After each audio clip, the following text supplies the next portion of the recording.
Okay, so if I consider, let's say,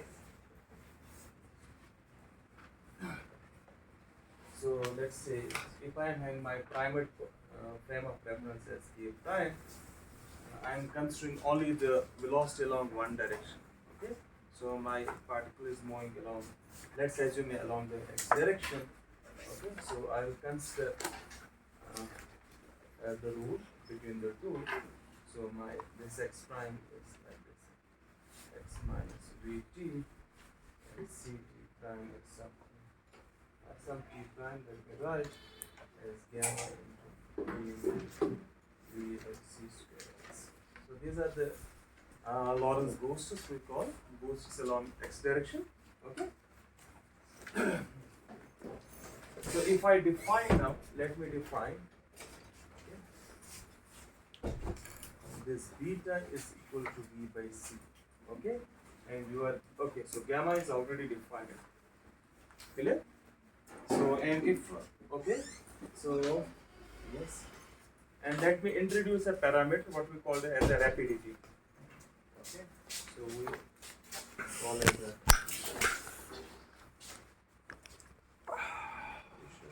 define this beta as v by c and a parameter what we call as a rapidity. Okay, so we call that as a rapidity as a parameter chi. It is defined like this. So I define my beta is equal to 10 hyperbolic chi. Clear? So if I define it in this way, okay, and we know actually, so under Lorentz transformation, this very quantity must be invariant. Okay, so we are having this length, okay, c square t square plus x square. So this has to be invariant quantity. Invariant under Lorentz transformation. Clear? Then I can identify these transformations as the rotation in 4-dimensional space-time. Here I am considering only the 2-dimensional. One as the time axis, another as the coordinate axis. So I can consider this as the rotations in space-time. Clear? And the rotations are specified by like this thing. So my x goes as x prime cos hyperbolic. Okay. So cos hyperbolic chi plus you are having the ct as sine hyperbolic chi, and then you are having ct is equal to some ct sine x prime sine hyperbolic chi plus ct prime cos hyperbolic. Clear? So got it? So if I define it this way, so let me define beta as 10 hyperbolic chi, then I can figure out this x is like x prime cos hyperbolic chi plus, so it is simply the rotation in the which plane? xt plane. So in the Euclidean space, so this is a rotation in the Minkowski space. So in the Euclidean plane, if you remember, so our x prime is actually x cosine of theta plus y sine of theta, and y prime is minus x sine theta plus y cosine of theta. Clear? So that means this is a rotation to an imaginary angle I theta. Okay? So if you now substitute, let's say, these values in this very thing, so you'll get it as an invariant quantity. Okay? Clear? So we can also calculate. Okay, so let's look at the factor of these rotations.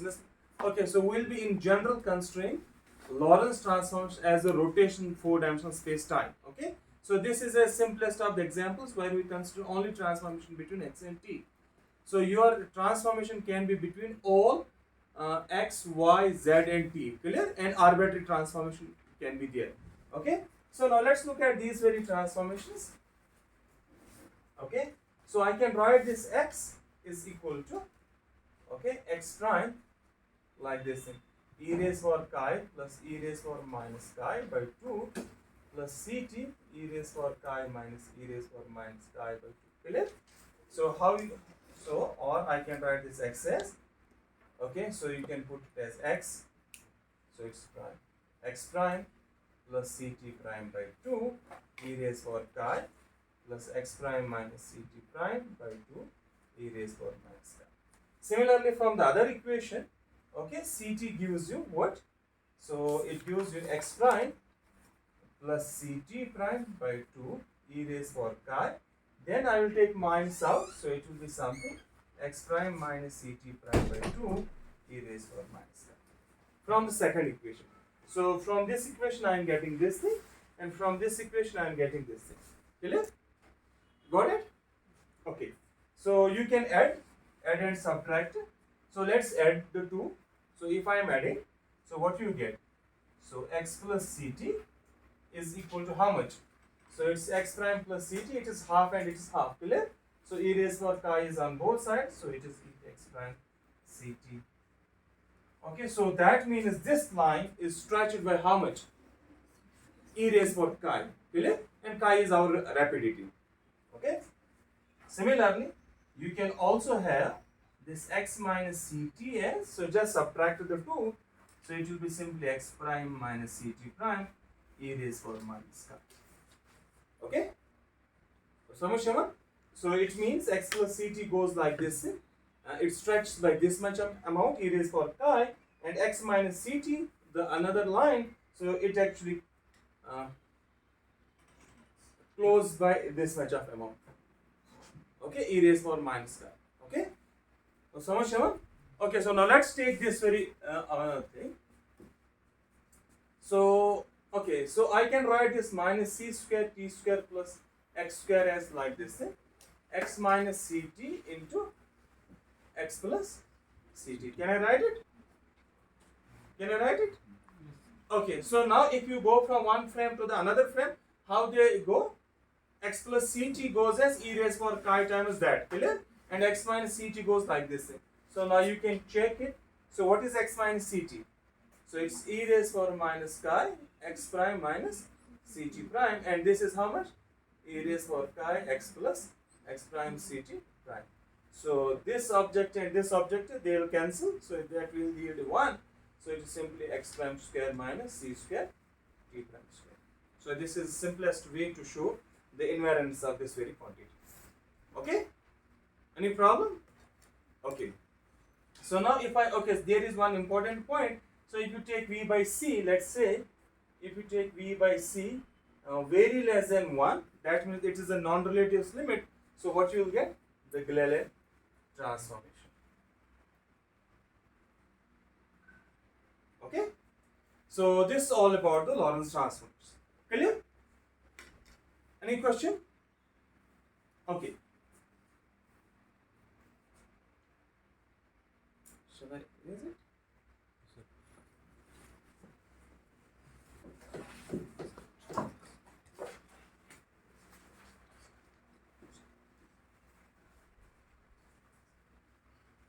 Okay. So let's define a term we call as a 4 vector.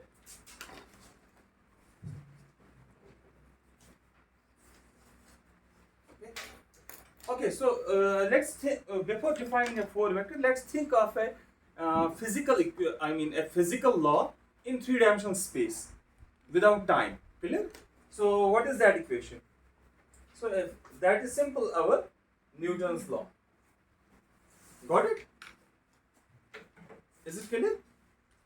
So let's forget about space-time, 4-dimensional space-time. I will simply consider a 3-dimensional space, or let's consider only a 2-dimensional space. That's very stable. What does it mean?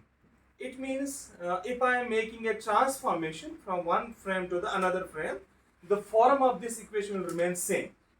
So it's a vector equation, it will remain always a vector equation. Or in other words, the left hand side will transform as a vector and the right hand side will also transform as a vector. Clear? So you can check it. Let's say if you take x prime equal to x cosine of theta plus y sine of theta, and y prime as minus x sine of theta plus y cosine of theta. If you see, so f will change. The components of f will go like this thing. So it means you are having fx prime something. You will have fx and fy. Similarly, fy prime will be what? Fx, fy. Clear?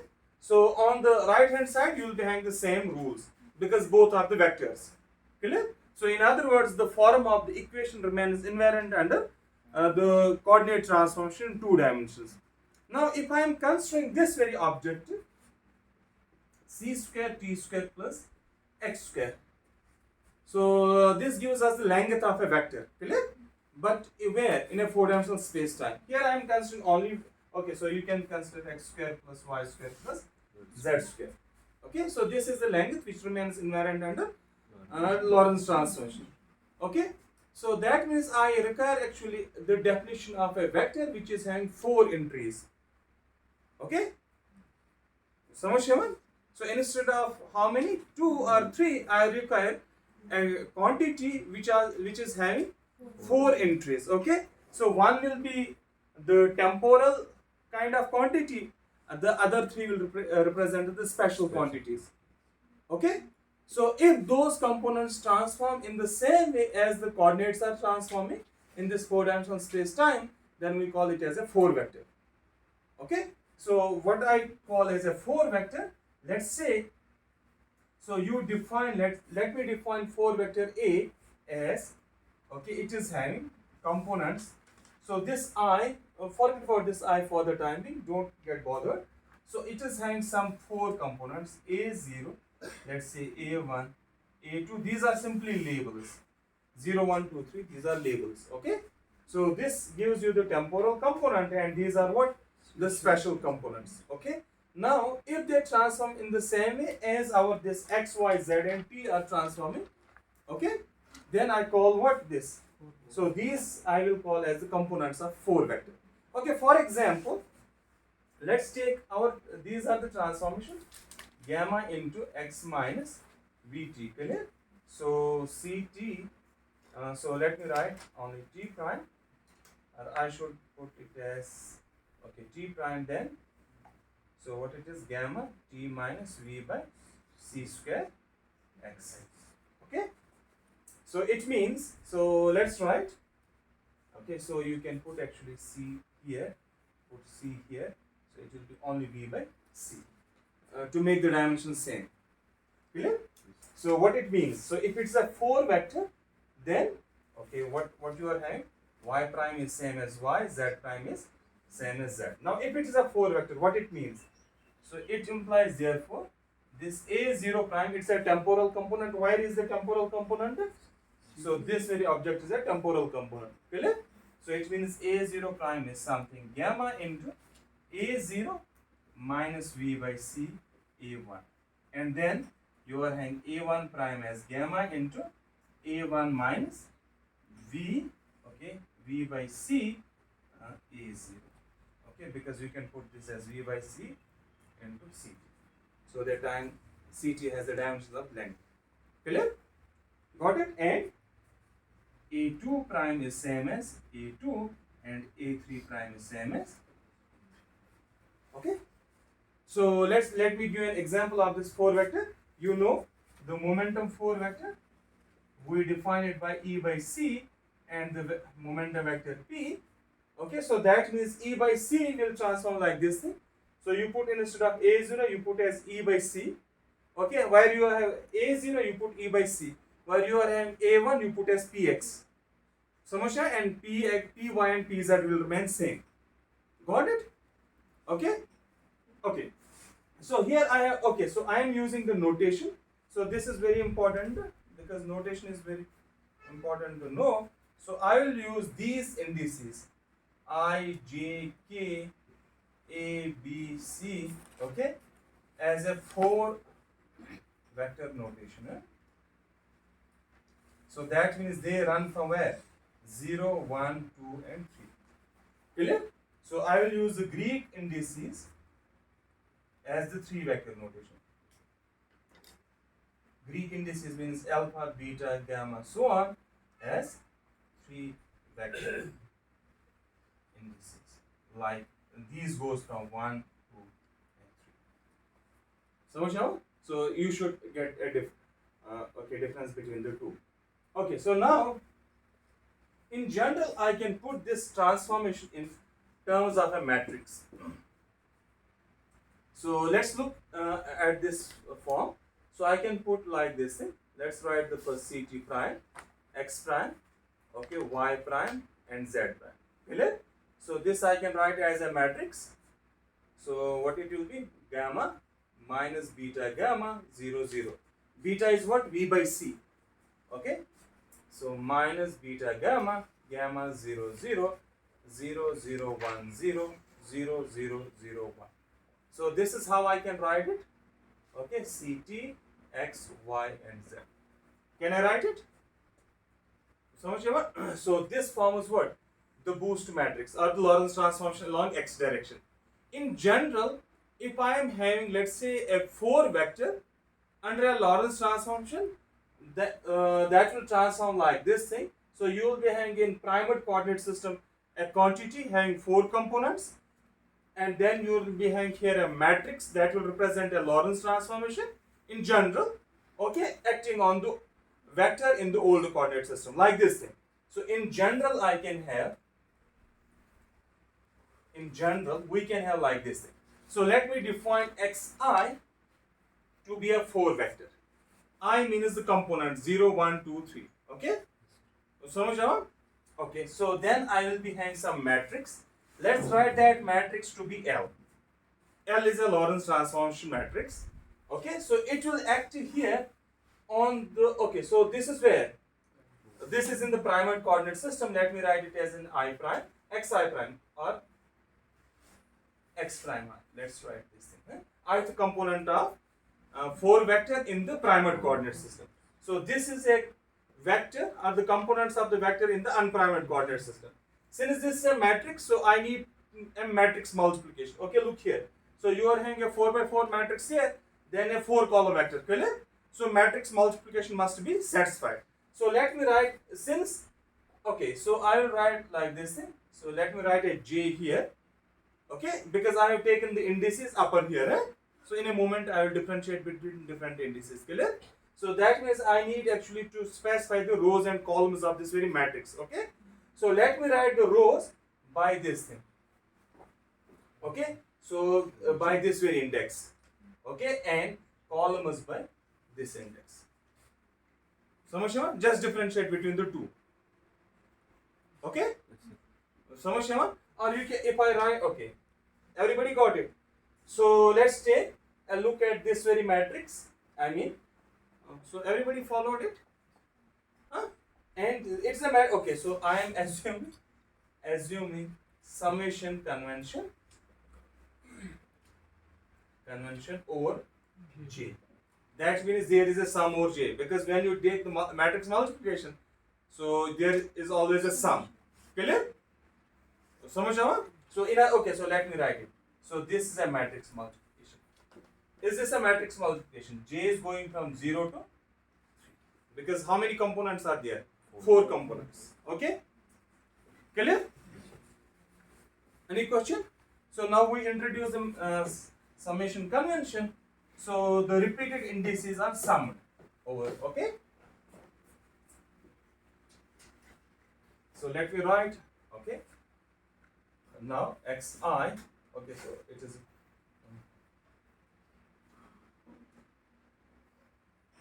Okay, so let's write xi prime. So I prime means it is in the primary coordinate system. So let's write it as I prime here, Lij. Okay?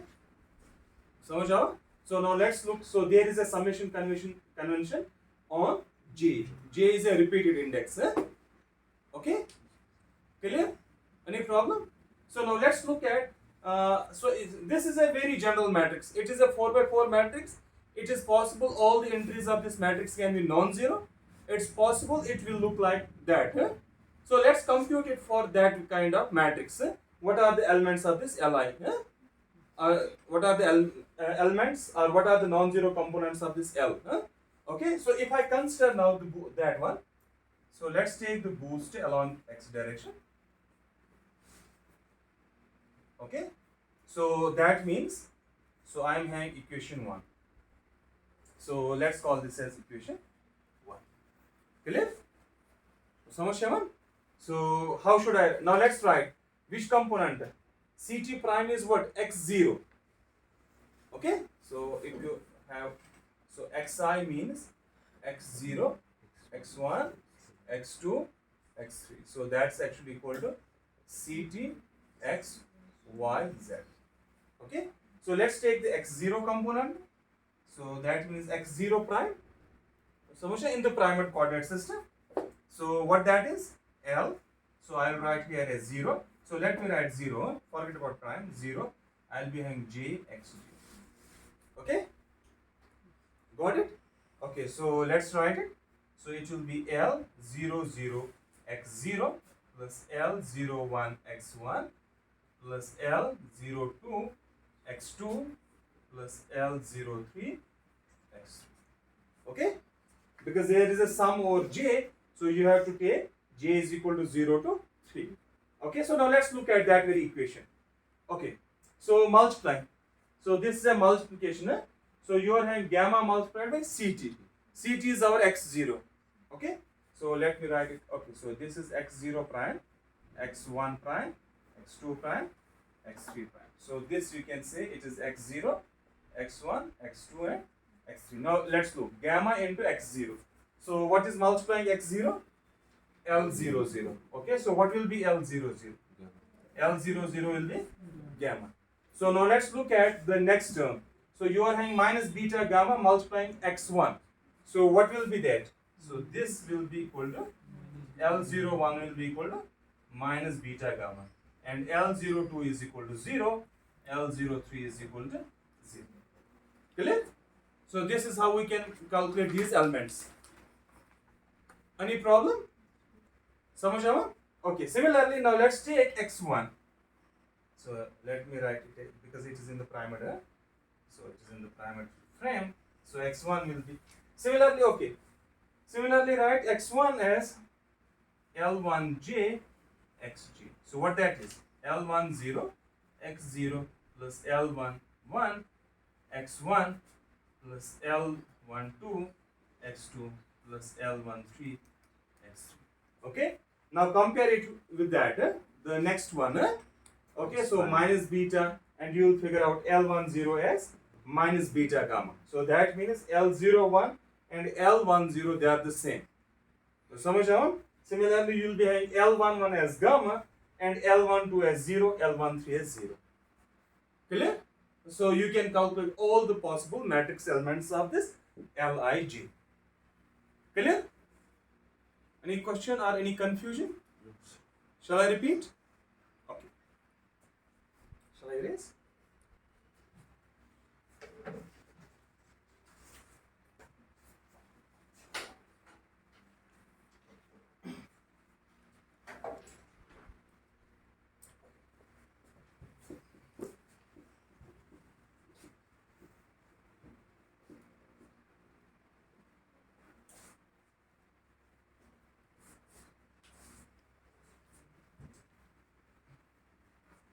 Okay, so now let me introduce two types of components. Two types of 4 vectors are there. So the reason for these, why we are calling them with the name, that will come when we will do the tensor analysis in general. Okay. So one we call as a contravariant components. Okay. So that we call as, let's say, AI. So the upper index we call as a contravariant. So its components are, let's say, A0, A1, A2, A3. Okay? And we are having now covariant components. Okay? So let me define it by the lower script, the subscript. Okay? AI. So it's something like, okay, I should write something A0, okay, A1, A2 and A3.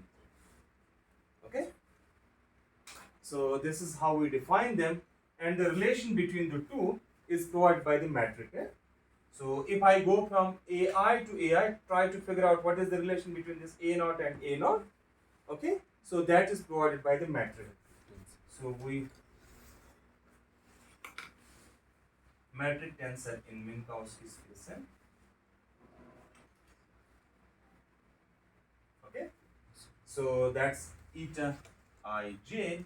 That's actually a diagonal of -1, plus 1 plus 1 and plus 1. So where from this metric comes, okay? So you get a simple argument is like this. So we have figured out this ds square is equal to minus c square dt square plus dx square plus dy square plus dz square. Okay? समझ आओ? So I am going quick because I have done already this in EM theory. So I am just refreshing your memory. Okay? So this I can write it in this fashion. Okay, so if let's say if your dxi is something, let's say dx0, dx1, dx2, dx3. So what is that equal to? C dt dx dy dz. Clear? So what it gives me? This ds square, then I can write always as, let's say, eta ij dxi dxj, where there is a sum over what? I and j. Okay, so now let's write it and then compare. Okay, let's write this in the form of this eta and compare it with this thing. Okay, so let's write from there. So you are having this ds square as, so you can write it, since there is a sum over I and j, clear? How many terms will be there? 16. Samajh Shaman? Okay, there will be only 16. There will be 16 terms. Why? Because I goes from 0 to 3, j goes from 0 to 3. Clear? So, but I will write like this thing. Eta 0, 0. Then it will be dx0, dx0 plus eta 1, 1, dx1, dx1 plus eta 2, 2, dx2, dx2 plus eta 3, 3, dx3, dx3 plus all other terms, plus all the rest of the 12 terms that I will not write. Now if you see what this object is, so it is c square dt square. What this object is? Dx square. What this object is? Dy square. What this object is? Dz square. Rest will be actually cross terms, dt, dx, d. Okay, but if you look in the matrix, okay, in that line element, there is no cross term. Is it? So there are no cross terms in that very matrix. It means what? This eta 0, 0 is equal to minus 1. Eta 1, 1, 1. Eta 2, 2 equal to 1. Eta 3, 3 equal to 1. And all other etas are 0. Because only then you will get that very thing. Okay? So what you got there for this eta ij? So eta ij is simply minus 1, 0, 0, 0, 0, 1, 0, 0, 0, 0, 1, 0, 1, 0. Like this. Okay? Samajh aa? Any problem? Everybody followed it? Okay, good. So now the relation between the two is provided. So now we have this eta ij. Okay, by the way, the important point is, so this eta ij is having the same values in all inertial frames of reference. Let's say if it is diagonal in one frame of reference, it is also diagonal in the, and having the same increase. And this will be very useful. When we will do the general theory of relativity, we will always look the space, the local, properties of a manifold. Let's say, we will always look locally of a given coordinate system. In that very coordinate system, we will be trying to figure out whether we can have a general coordinate system being transformed at a given point to this eta ij. You will see, it's having very much importance. Samajh aa? Okay.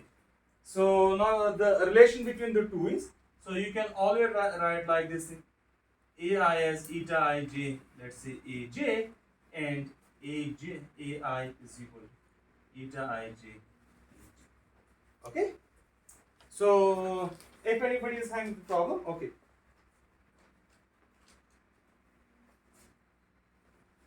Okay, look here. So I have put an index here. Okay, so you will be having the problem. I have put an index, lower index here, is it? So wherever you put a lower index, in a given equation, lower index should be always lower. Okay? So where I have put the lower index? I is here, is it? Clear? Okay, so this I is a free index. Okay, now you have put a j here. Now, since I want a relation from which which vector? A contravariant vector to a covariant vector.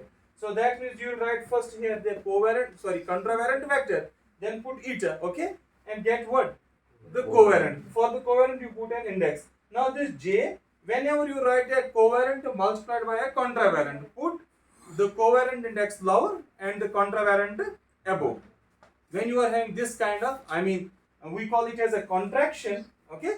When we are having this kind of summation arising, always put your contravariant above and covariant below. Okay, now look here. So I am going from a covariant vector to a contravariant vector. So covariant means index is down. Okay, contravariant means index is up. I will write an eta here, then put this very index I here. And then what I need, since this is already a covariant index, you put a contravariant index here. Got it? So this is a general rule. Samashaman? Clear? Okay, so if you look at these things,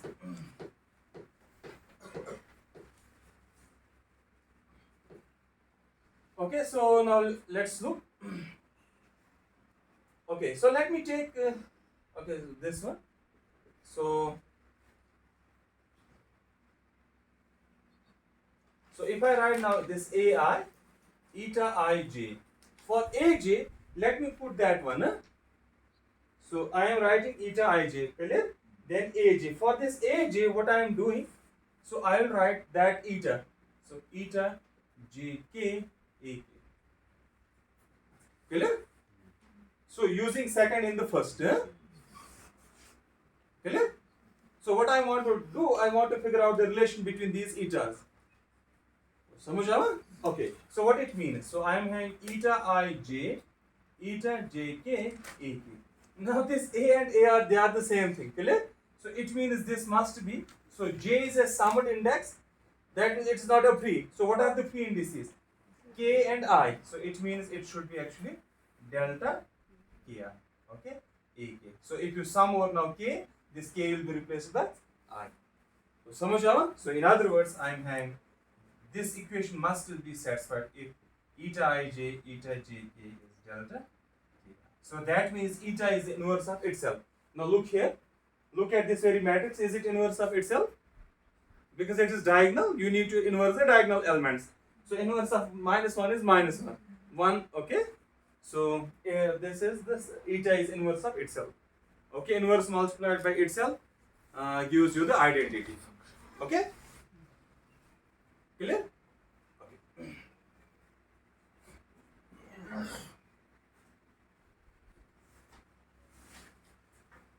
Okay, so now let's look at this AI component. So you are having this AI. Okay, so we define it from where? The contravariant case. So we have this contravariant we defined by hand. So you are having this AI as, let's say, A0, A1, A2, A3. Okay? Samajh? Now let's figure out this one. So let me write this AI as eta ij, aj. Clear? So let me look at the components in the covariant case. So let's figure out the covariant components. So what it gives me? A0 is equal to eta 0 j aj. Clear? So what it gives me? Eta 0 0 a0 plus eta 0 1 a1 plus eta 0 2 a2 plus eta 0 3 a3. So if you have still confusion in doing this thing, just tell me. So these are the basic relations. You should know how to manipulate, because we will be doing the theory with the manipulation of these indices. Okay. So Samashaman, I will use very much minimum mathematics to do this kind of course. But still you need to manipulate these indices. Okay. So there is no escape. Just tell me if you are not able to do it. I will repeat it. Okay. So now tell me. So what is eta 0 0? -1. Eta 0 1 0. Eta 0 2 0. Eta 0 3 0. So it gives me -a0. So that means what I am doing. Look here. So I am actually lowering down the temporal index. So what you get? Minus sign. So samajh aaya? Okay. So now if I look at, let's say Yeah, this one A1. So what it will be? A1 J A J. So what it will be? Eta 1 0 A0 plus eta 1 1 A1 plus eta 1 2 A2 plus eta 1 3 A3. So now this object is 0. This object is 0. This object is 0. Eta 1 1 is 1. So simply you are having this A1 as equal to A1. So that means if you lower down the special index, so it does not give you the change in sign. If you lower down a temporal index, what it yields? A sign change. Clear? So therefore, okay. So let me put it this way. Okay. So let's have our vector. Let's say our 4 vector P mu. So which we already know, it Pi, E by C. Then you are having Px, Py, okay, and Pz. Clear? So this is our 4 momentum vector. So what I will write then? So if I write the covariant case, so you need to change the sign of the first one. I mean the temporal one. So it will be simply minus E by C. These will remain as such. Okay. So by that kind of property. Okay. So okay. So now let's define. I mean the dot product between the vectors having these 4 components. Okay. So we write it as dot product like this thing. So suppose if you are having a vector, so we always define dot product through, I mean this way, you take the contravariant vector multiplied by what? Covariant one, like this thing. So you take something AI, okay, and then you take, let's say, BI, okay. So while I is contracted, so it is something, let me take, this is the dot product going from 0 to 3.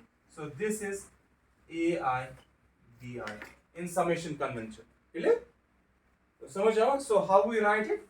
So let's write it. So it will be simply A0 B0 plus A1 B1 plus A2 B2 plus A3 B3. Okay. So what is now B0? Okay, since if I will put this 0 up, so it will give me a sign change. Is that true? Oh, teacher? Okay, so I will write it as minus A0 B0 plus. So now if I look here at this, okay, so I can write it simply A1 B1 plus A2 B2 plus A3 B3, because there is no sign change. If you see, these are the components of a 3 vector. Okay, so this I can simply put as vector A dot B. So in other words, this dot product in 4 dimensions, that is AI BI. So it is simply minus A naught B naught plus vector A dot B. Okay. So take a look at this thing. Take the dot product.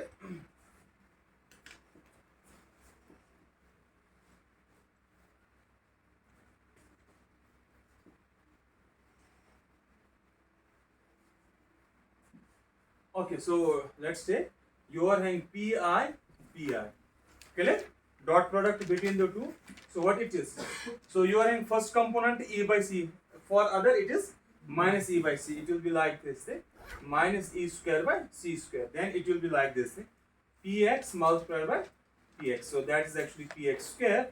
Then you will be having Py square plus Pz square. So how much is that? So it is simply minus E square by C square plus vector P dot magnitude of P square. Okay.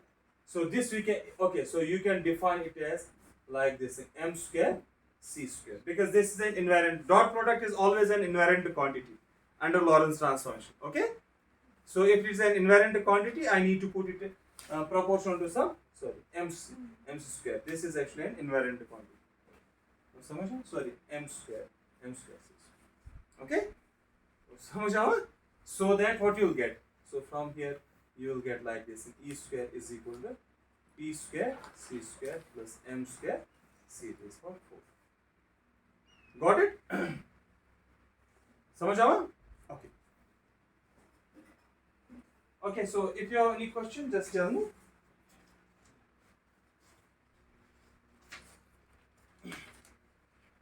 Okay, so now let me define.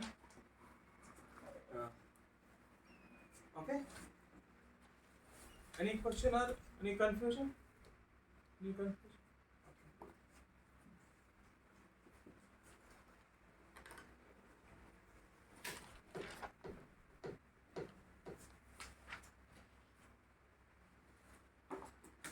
So let's take an example of this dot product. Okay. Sorry, 4 vector. One very important 4 vector. Let me define 4 gradient first. Let's define 4 gradient. Then we'll take the example. Okay. So 4 gradient. So I define it like this thing. So 4 gradient of a scalar. Because gradient always acts on a scalar quantity. So we define it like this thing. Partial I phi. So that is defined like this thing. Partial phi by partial x.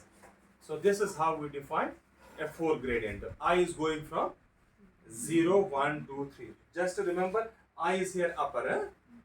Okay? Okay, so now let's understand why it is upper. Okay? So we have like this thing. I can write the total derivative of phi in this way. Just tell me the Euler rule. So it's partial phi by partial x0, okay, and dx0. Because how many components are there?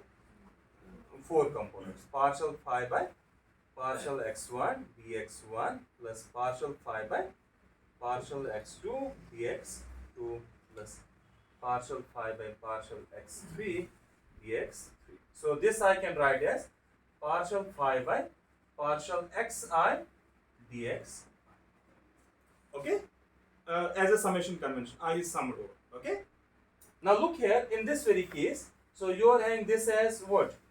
Our 4 gradient, and this as what? So this is a line element actually. This is an infinitesimal quantity. Now you know this dxi is a quantity which is contravariant under. So now look here. This d phi is a scalar quantity, is it? So in other words, the product of these two must be a scalar quantity. समझ आया? So if this is a contravariant in nature, okay? So this is contravariant, it means this must be a covariant quantity. So this has to be what? A covariant. When you are having a covariant index for a 4 gradient, put it above. Okay? Whenever you are having a contravariant index for a 4 gradient, then put it at the bottom. Okay? Like this thing.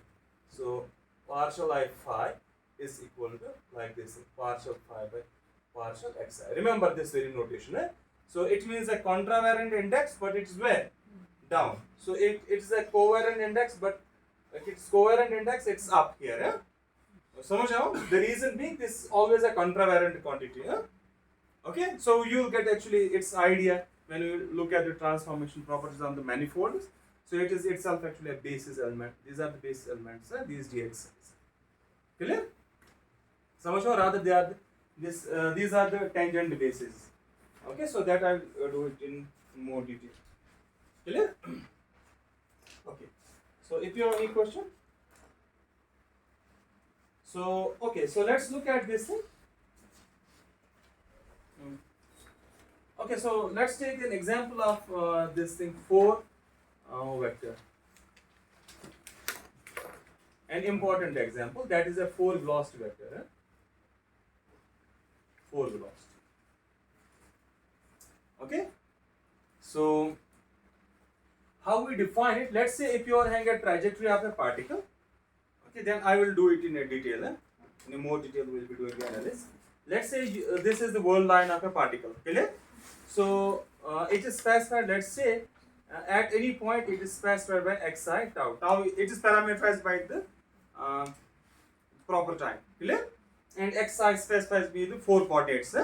Okay, now let's draw a tangent. The tangent at every point on this very curve will represent me the velocity vector. Is it? How I draw the tangent? How I calculate the tangent? Just by the derivative of the coordinate at that very point with respect to the proper time, clear? Or with respect to the parameter of the curve.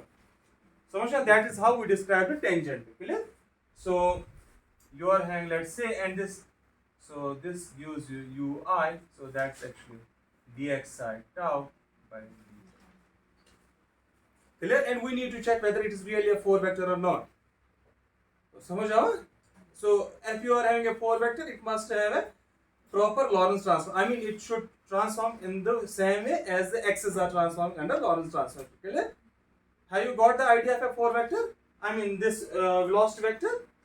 This is a 4 velocity vector. It means you need to take a differentiation of this xi with respect to the parameter of the curve. So how we define the tangent to a given point on a curve? Just the first derivative. Clear? With respect to what? With respect to what? The parameter that describes your curve. Okay, good. So now let's write this 4 velocity vector as dxi tau, okay, by d tau. Okay, got it?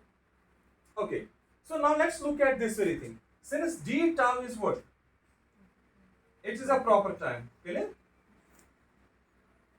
So what it means? It's an invariant quantity.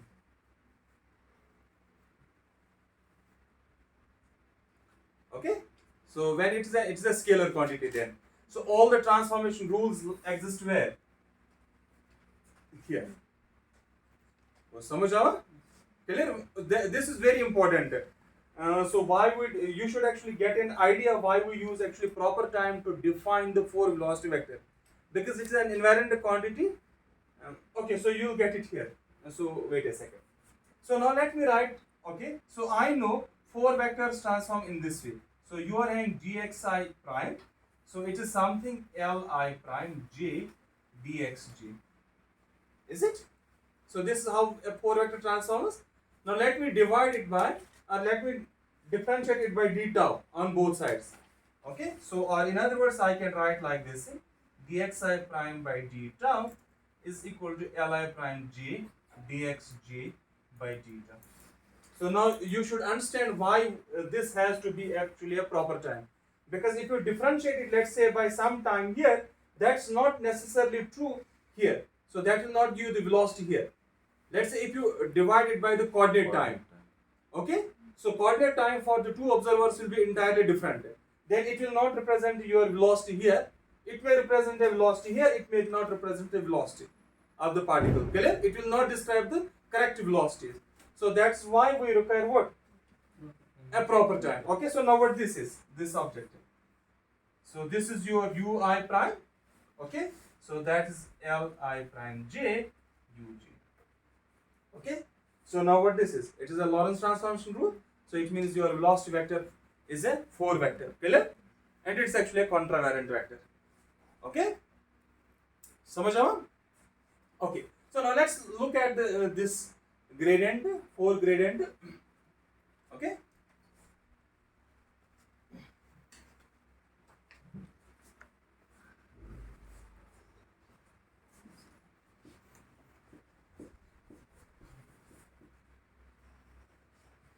Have you written it? Huh? Okay. So let's consider a surface. So we'll consider a surface in 4-dimensional space-time. How many dimensions it can have? Okay, let's say if you are having a 3-dimensional space, forget about space-time. How many dimensions its surface has? The surface is 2-dimensional. Surface means its area. Clear? So if I am considering a 4-dimensional space-time, what is the dimensionality of the surface? It is 3-dimensional. We will call it as a hypersurface. It's not necessary which coordinates are involved, so but we will call it as a hypersurface. Okay, a 3-dimensional surface for 4-dimensional space-time. Let me describe it by an equation. Okay, tell me how we define the equation of a surface on the sphere. So it is something f x y z that's actually equal to constant, and constant is equal to radius, is it? So it is how much? So it is x square plus y square plus z square is equal to a square, is it? So this defines your surface of the sphere. Clear? it defines your two-dimensional surface of a three-dimensional space. Here it is a sphere. Okay? Okay, so now if I am considering, let me write, okay, a surface, okay, of a four-dimensional space-time as, so let's write it as, so it, since our surface or our coordinates are specified by these world points or the events, clear? So I will write it as something xi, that's equal to constant. Can I write it? This will be simply the function of these xi's. So it can be x, y, z and t. That's equal to constant. Clear? So let's draw that very surface. Okay. So let's consider one point xi at some point a. Let's say at tau a. Okay. So now let's draw the normal. Let's draw the normal to this very surface. How I can write the normal? So I can always write the normal to this very surface. Let's call this as Ni. So it's our normal to f. Okay. So this I can always write as partial f by partial xi at the point xa. Clear? So that I will write as xi at tau.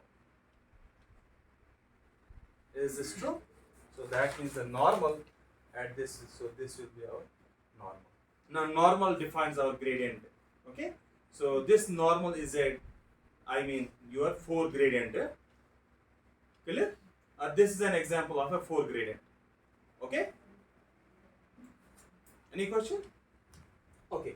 So now let's take a look at this thing. So this is very general concept. It's not necessarily for the 4-dimensional space-time. It's for any n-dimensional space. N-dimensional spaces, n-dimensional space-time. It's very true. There is no problem. Okay? Okay. So now let me take a look at the circle. So if I draw the tangent to this very circle, let's say at this very point. Okay? So at this point, if I draw the normal, what is the angle between the two? It's always orthogonal. Normal and tangent are always orthogonal. Now let's check that very condition, whether it is true for that as well or not. Okay? So let's take a displacement. Okay? So think of a displacement vector in this very plane. So let me write the displacement vector through some dxi. So this is an infinitesimal displacement dxi. Okay? So let's consider this very displacement. So I am having the variation of f is 0 because total derivative of f is equal to 0 because f is a constant. Clear? The surface is a constant, that means df has to be what? 0. So what it gives me? So it gives me like this thing, partial f by partial xi dxi, that has to be equal to, can I write it? So what this is, actually this infinitesimal displacement on the surface, that's actually a vector. Clear? So since it's an infinitesimal, the surface can be any arbitrary shape. It's actually a tangent to that very point. Is that true? So if you think this infinitesimal distance, displacement here, what it will be? It will be actually a tangent to a given point on this very surface. Okay? And what about this thing? What about this thing? It's our normal. So what this is? It is a dot product between normal and the tangent vector. So that means they are always orthonormal. This is an orthogonality condition. It's not necessary whether this Ni is a unit normal or not, but it's always true. Normal and tangent vector at a given point on an arbitrary surface, it's always 0. They are always orthogonal. Clear? Okay. So now, based on this thing, we'll be having the definitions of the surfaces, different kinds of surface. Okay. So, yes.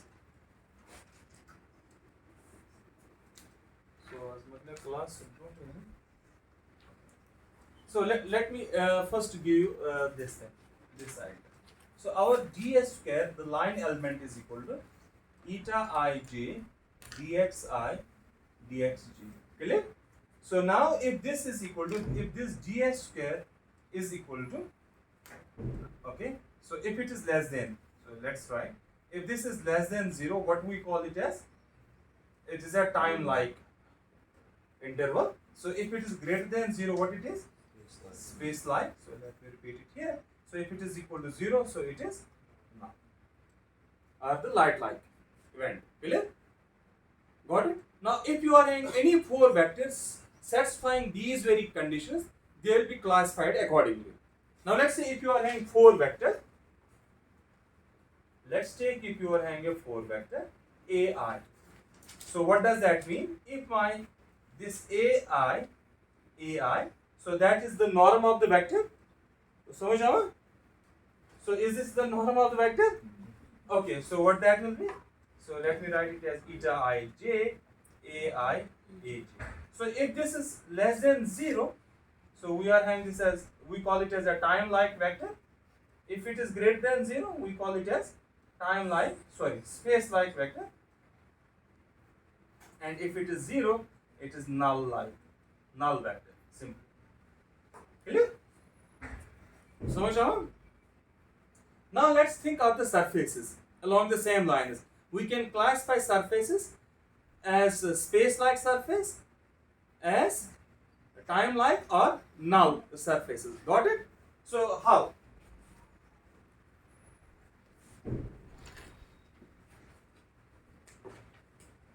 Okay. So what is the condition at hand? So our condition for the surface is like this thing: Ni dxi is equal to 0. समझ आओ? Okay, so let me consider this dxi to be time-like. Okay, so dx means time. Dx is a tangent vector, clear? So that means the length of this tangent vector is less than 0. It's negative. Clear? So let's assume. So assume dxi time-like.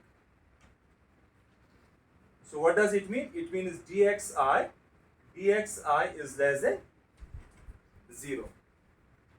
Got it? समझ आया? Okay. So let me take a simple example of this time-like thing. So can I take, let's say for example, so I can have dx like this thing. Dx I can put something 1 and 0. Let's assume. So 1 is the unit. Okay, and forget about the space component, spatial components. Clear? Well, it is a valid 4 vector. Eh? Is it a valid 4 vector? In some reference frame, in some frame of reference, it's saying only the temporal component, spatial components are 0. Clear? So let's take this as a vector. Let's check whether this condition is satisfied first. So what is dxi?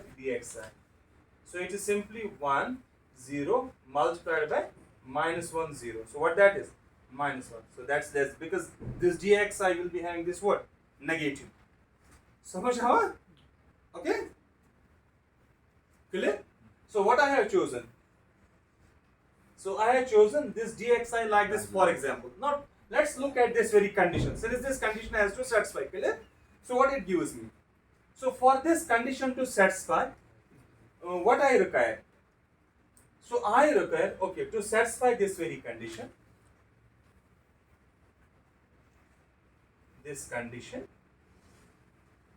we have actually this ni.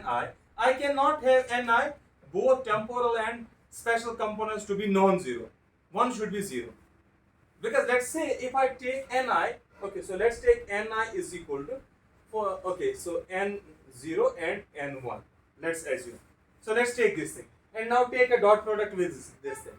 So ni dxi. So what it is? So it is n0 n1 multiplied by with 1 0. So what is that? That's not equal to 0. Is that true? Is it true? Is it true? So what then we require? So temporal component of this ni should not be there. It should be 0. So and space component should be there. Then we require actually this ni should be actually 0 and some vector. समझ आओ? Now what it means? So if you look at ni dxi, so what it is? So 1 into 0 is 0 plus 0 into n is 0. So what it is? So this condition is satisfied. समझ आओ? So what we started with? We started with a time-like I mean vector in the surface, and the normal looks like what? Space-like. So that means if you are having, if you describe now a surface which is, okay, so we describe, first thing, we describe surfaces by normals, okay? So a space like, okay, so a time like surface has a space like normal. Samashevan? Got it? So what is the surface? Okay, in the surface what I am having? It's a timeline element, clear? But the normal is what? Space like. Samashevan? And if you take a space like surface, its normal will be what? A time like. But in case of null, it's always null. Okay? So whether if you are having a null surface, its normal will be always null. Samajh? Got it? So that means time like surfaces are having space like normals, and space like normals, space like surfaces are having time like normals. Got it? So it's reversing. Huh? I mean they are opposite to each other. Huh? Clear? Okay, good.